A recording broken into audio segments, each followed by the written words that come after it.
लोग कहते हैं तिरुपति जाओ तो भगवान वेंकटेश भगवान बहुत कुछ दे देते हैं।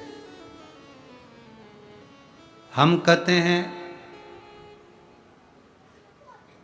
भगवान नारायण भी इस पृथ्वी पर तप करने के लिए जब तिरुमला पर आए तो पहले नारायण ने सबसे पहले शिवजी से पूछा पृथ्वी पर आते से ही कि मैं तप कहाँ करूं। तब भोलेनाथ ने कहा कि तुम तिरुमाला पर बैठो और तप करो, तिरुमाला पर बैठकर तप करो।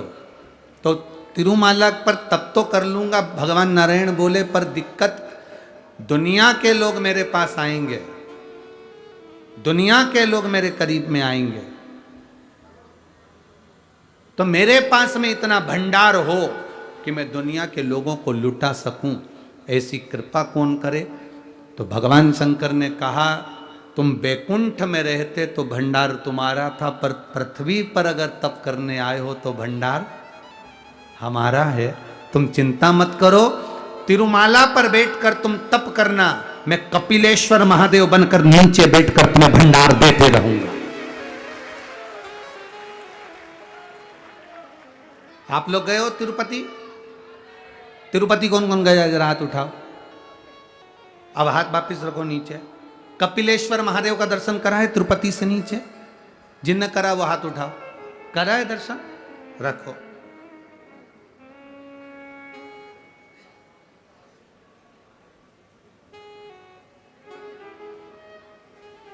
कपिलेश्वर महादेव कर रहे हैं। भगवान शिव कहते हैं मैं तुमको दूंगा भंडार, तुम जितना चाहो उतना लूटाओ।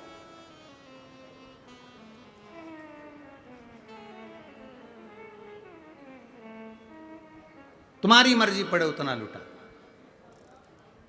तुम्हारा मन करे उतना लूटा, तुम चिंता मत करो।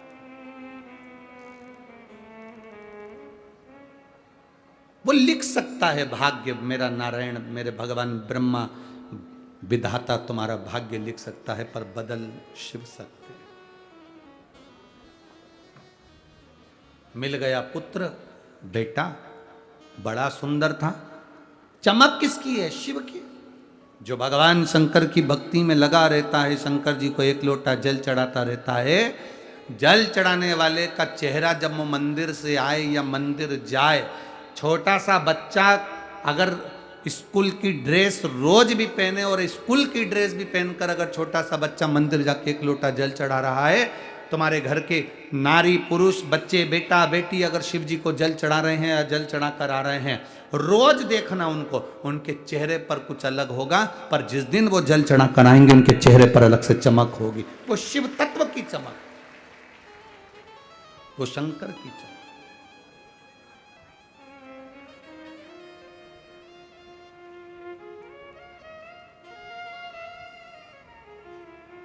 शादी में जाने के लिए तुम तैयार हो जाओ, पार्टी में जाने के लिए तुम तैयार हो जाओ, और तुम्हारे घर में कभी हरतालिका तीज हो, पोला का त्यौहार हो, गणेश जी का फंक्शन हो, कोई तुम्हारे यहाँ तीज त्यौहार हो, तुम्हारे यहाँ कोई पूजन हो, उसके लिए तैयार हो। पार्टी में जाने के लिए तैयार हुए हो, उसके लिए तुमको ब्यूटी पार्लर जाना पड़ता है। पर जब तुम अपने घर में कोई पूजन हो रही है, उसके लिए तैयार हुए हो, तुम्हें कहीं जाने की जरूरत नहीं पड़ती। तुम घर में इतने अच्छे तैयार हो जाते हो कि लोग भी तुमसे कह दें कि पूजन में आज तुमने जो साड़ी पहनी है तुम अच्छे लग रहे हो, तुमने जो कुर्ता पजामा पहना वो अच्छा लग रहा है, भाई ने जो शर्ट पहनी अच्छा लग रहा है, पुरुष जो पैंट पहना अच्छा लग रहा है। क्यों? क्योंकि तुम भगवान के लिए तैयार हुए। पार्टी में जाते हो तो तुम रिश्तेदारों के लिए तैयार होते हो, पर जब तुम पूजन में आते हो तब भगवान के लिए तैयार होते हो। तो भगवान के लिए तैयार हुए तो तुम्हारी क्वालिटी, तुम्हारी कीमत और ज्यादा बढ़ जाती है, और ज्यादा प्रभु के लिए। विश्वामित्र जी के कहने पर बेटा हुआ जिसका नाम रुक्मंगत हुआ। रुक्मंगत को विद्याध्ययन के लिए एक ऋषिवर के घर भेजा गया, गुरुवर के घर। उन गुरु जी के यहाँ पर उनकी धर्म पत्नी ने उस बालक को जब देखा, वो इतना सुंदर था कि उस बालक को वो अपने साथ रखना चाहती थी। ऋषि की पत्नी मुकंदा उस बालक को, रुकमंगत को अपना बनाना चाहती थी, पर रुकमंगत शिव जी की भक्ति में ऐसे डूबे रहते थे, उन्हें कोई मतलब नहीं।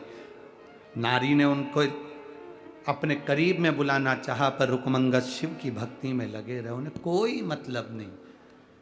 इंद्र को लगा क्यों ना मैं रुकमंगत का स्वरूप धारण कर कर चले। ऋषि पत्नी मुकुंदा के पास में, ऋषिवर के पत्नी के पास में स्वयं इंद्र रुकमंगत का रूप रखकर चलेगा। रहे, समय बीता, नारी का गर्भ ठहरा। गर्भ ठहरा तो एक बालक ने जन्म लिया। बड़ा सुंदर बालक था वो, बड़ा सुंदर।